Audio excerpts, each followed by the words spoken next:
ukuntu ibintu byanjye biri gutraininga cyane wavuga iki kintu cyo gutuma dusebya Fanny wumvise iki kintu cyo gutuma dusebya Fanny niko gusohora gira audio niko kuhamagara iriya ngo ndi aduyi bohereza ibintu bidafite ikibazo n'amaguru ariko byararangiye kandi nabo bamenye ukuri nta n'ikibazo ufite meze neza ntawe uzanca muri Kongo kuko ni iwacu ndagenda uko mbishaka bananyakiriye neza nza nta kibazo mfite nawe kuko bakuru bo bamenye ukuri bazi ukuri iriya ni ishari na satani avuye mu ijuru kubera ishari none wibaze ukuntu wakoze ubutabazi nka buriya ariko akaba bene wanyu bongera kandi bakaguca muri humye bakumva ko bashobora kuza kugusebya kukuvugaho ibitari byo aho none nyine bazavuga ngo uzamukomera aca mu bikomeye kandi ukoze ikintu kigira abantu bakirwanya nta kintu uba wakoze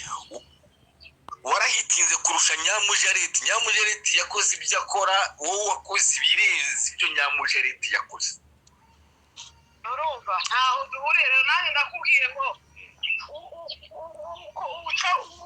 ukomeye abanza guca mu bikomeye kandi iyo ukoze ikintu cyose ikaza gukomera amashi nta kintu uburyo uba wakoze cyane rwose ariko iyo ukoze ikintu ukagira abakurwanya kuko hari aho byakoze abantu nyine byabakomye tu hasi wabigira gute pa kankarura rugendo wakoze uri umudamu nta burinzi nturi umusirikare ariko urarukora ariko ukabona abandi muri twebwe nacyo rimwe nyuma dukorana n'amafaranga yanjye nandika abantu ku mafaranga yanjye ndafite umuntu wayamaye nakoreye ku mushahara wanjye ariko bibabaza abantu niwe mubi hano hari ibintu muri Kenya hasigaye haba ibintu byinshi we no guheruka kuri social media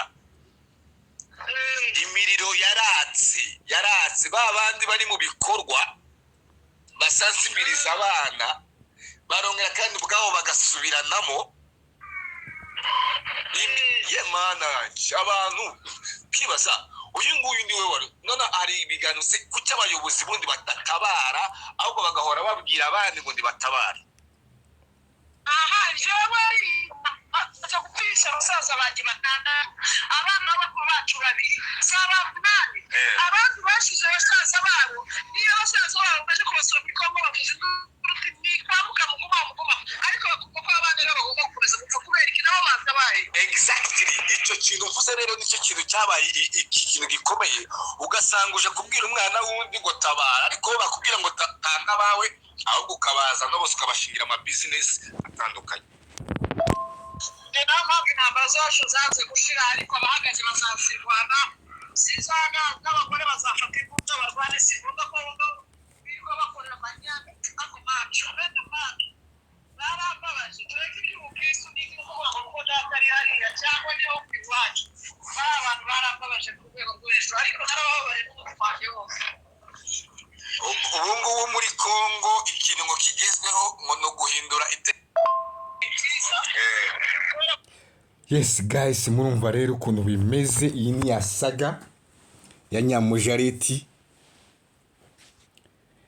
na Fanny. Bano bantu babiri baratandukanye. Umwe yavugiye aho ari, undi arazamuka aja mu misozi. Umwe yavuye angaje Bukavu aja kuri social media, ariko social media iyo abantu bagiye kuri social media barimo ibintu bibiri. Si ubundi buvugizi washaka kuvugira abantu, ahubwo urashaka amafaranga n'ijwi ryawe umenyekane bigire gute. Ariko ikintu cyabaye kuri Fanny cyari ikintu kijyanye n'ubugambanyi, cyari ikintu gishobora kumukuzaho umutwe, cyari ikintu gishobora kumwicisha. Iri audio igihe yayitangiye mfite amakuru yose turavugana, yatanze mu kwa munani ariko agiye ruguru abari bwo babisohora.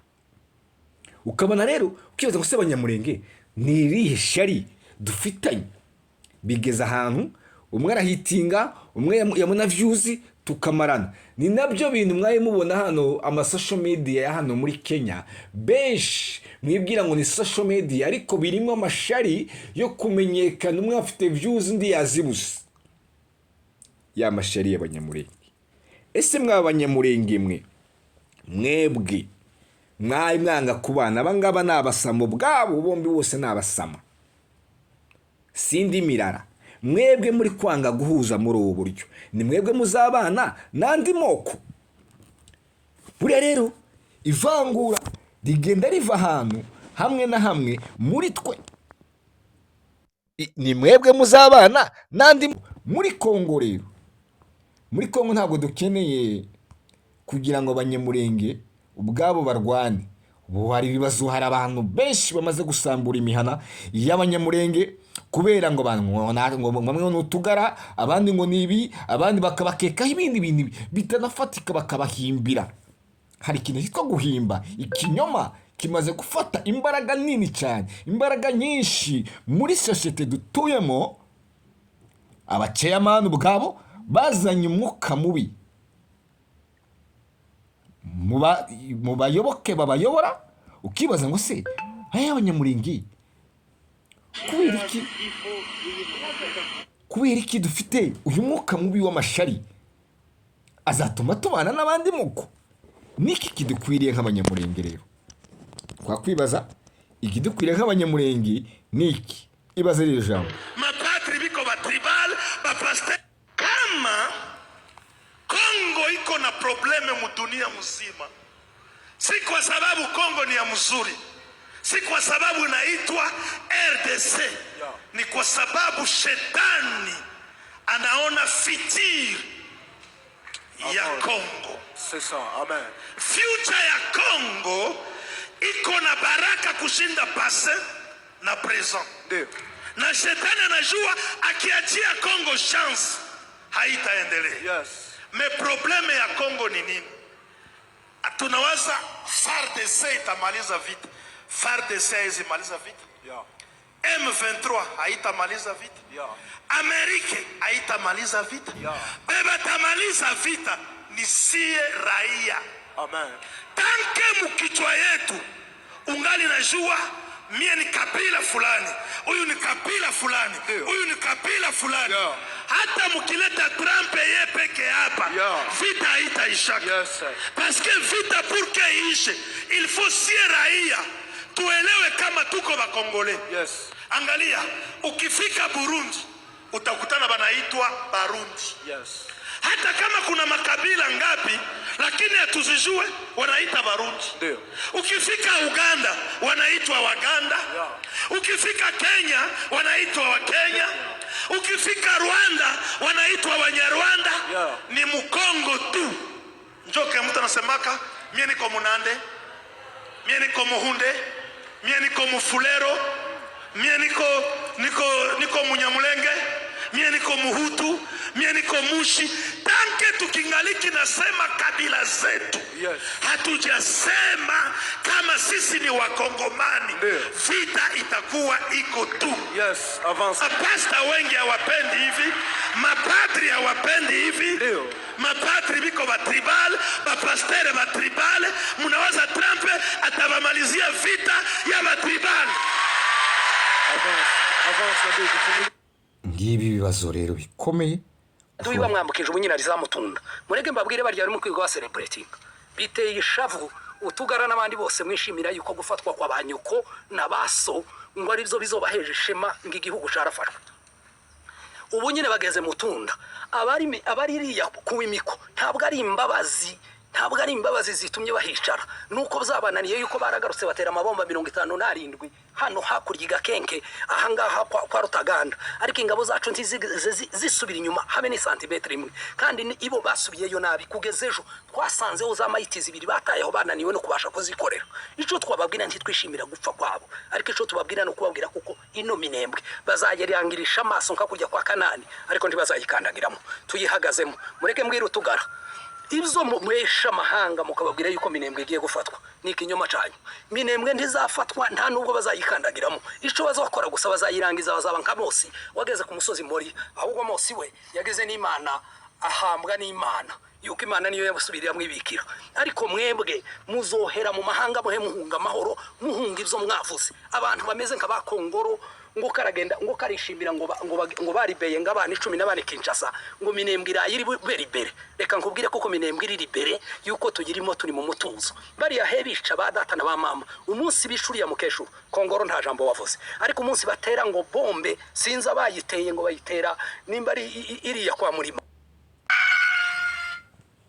Ibintu rero bikomeje kugora mu Banyamurenge, amacakubiri, ivangura rimaze kubarenga mu buryo n'imihana batuyemo hari ikibazo cy'ivangura cyamoko. Hari abantu benshi bafashe iyambere badashaka no kumva yuko badakeneye n'amahoro, ahubwo bifuza ko intambara igumaho. Ni bandabo bifuza ko intambara igumaho kugira ngo kukazi ko nta mwana wiwe uririya, nta mwene wabo uririya, you don't care. Bariho abatifuza amahoro mu Banyamurenge. Ndetse hari inkuru nasomye ivuga ngo niba ibintu byose n'ibibazo twirwaneho igenda ihura nabyo. Hari bamwe mu Banyamurenge bafashe iyambere yo kubwira leta ya Kongo na FARDC no gupanga ngo mucaha mugende gutya kuko Munyamurenge kundi Munyamurenge azundi turaziranye twese. Nimba rero dushobora kuba twaje ducumurizanya na abanzi mu mwanzi wawe n'uyu ngo nuko ngo mutumva kimwe ngo nitwirwane ngo nakagara. Ese Abanyamurenge muracyabana nandi moko cyangwa ubwanyu murashaka igihugu muzabamo mu gihugu cyanyu cyonyine? Ayiri vangura mufite uyu mwuka mwagize niwe ugenda utuma nandi moko agenda atahura neza Abanyamurenge ikibazo cyabo yuko ari abantu bari compliqué. Nakwibutsa rero ku ijambo Fanny yavuze hano, aravuga ngewe nanga Abanyamurenge. Uriya mukobwa ntago yabivuze kubera ko abanga, no, ahubwo yabavuze bitewe n'ibyo bagenda bamukorera, bimwe babiri batatu bane abivugira muri rusange. Ibyo yarabivuze, yarabitangaje.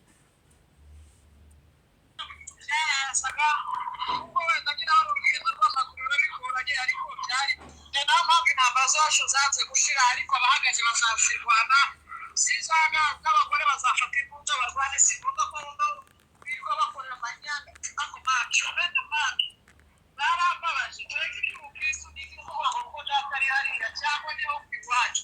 Bari abantu barambabaje ku rwego rwo hejuru, ariko narabababare n'umutima wanjye wose. Ubu ngubu muri Kongo imyunyu imeze nta myunyu ihari.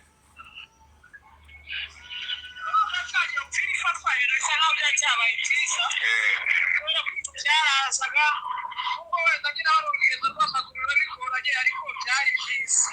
Urumva byari byiza, babonaga ibyo bifuza ukagira urubuga rw'amafaranga nyine ntabwo bakora ko wenda amafaranga, ariko wese akabibona. Ariko urumva nyine ubu ngubu barafungiwe, nta munyu nta sukari nta A nta B.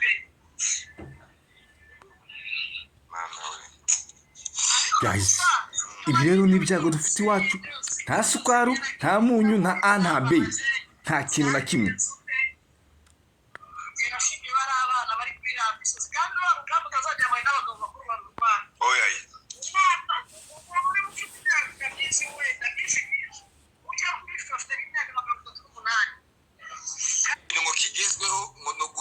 Ikintu ari kuvuga hano, abana bari ruguru bari kurwanira ya ntambara yatwirwaneho n'abana bato b'imyaka mike, imyaka guhera imyaka 10 kuzamura imyaka 12 kugeza mu myaka. Umukuru urimo ni umufishe wenda, ariko abandi bana batoya n'abana baba barwanirira banyinaho babona banyina baje kubatera bagatwara inka zabo. Ariko Abanyamurenge muri twe ni twebwe abambere bafatiye yambere kuja kubwira ngo bari abana bihishe hehe, ni mubakurikire barahanaha. Reka ngarure buriya bari abana 14 gufungurwa, narabishimye, reka bafungurwe. Mwabonye ko ari abana bato, mwarabonye ko ari abana bafite imyaka mike. Nta utabyishimira, utakwishimira ko bari abana bafungurwa. So Munyamurenge reka tubabwize ukuri, wose umunyamurenge wo n'umwanzi utakwifuza ko bari abana bafungurwa hariya. Nashyizeho ikiganiro baravuga ngo ngo n'ubundi ngo Kongoro ngo niwe wari wabafungishije. I don't know, ntabyo tuzi, tuvuga ibihari ibyabaye, turabizi. Kuba rero hari bamwe mu banyamurenge bagize uruhare kugira ngo bari abana bafungurwe, bareke gupfira muri prison, bongere kumfu dufite, ninde utabishima. So rero urebye abo bakobwa babiri, ibibazo urane ukuntu Nyamjaleti kugira ngo ashire iri audio hanze ni nko gutanga igihanga cy'uyu mukobwa muri situation dufite, ni nko kumugamanira ngo yicwe nafungwe nagira ati aba bantu baravukana. Biteye ubwoba, biriho. Hari abandi twumvishe ngo barakubitwa ari n'abandi bicwa kuri bagenzi babo. Sure, ishete turi kubaka simbona ko bizaza bigera ahandi ngo njewe ndi umunyamurenge uvuge ngo njewe nduyu ndi umusinga nduyu, ariko tuvuga ko uri umunyamurenge. Mushaka gukuraho izina ryacu ry'umunyamurenge atangire kuvuga imirara, kubera ko abanyamurenge twese tugara nk'aho buri wese aketse undi, turakekanye ubwacu, nyamara harakabaho umunyamurenge, bakunzi ba Jove F30, turabaha update y'ibiri gusohoka pole pole. Asante sana.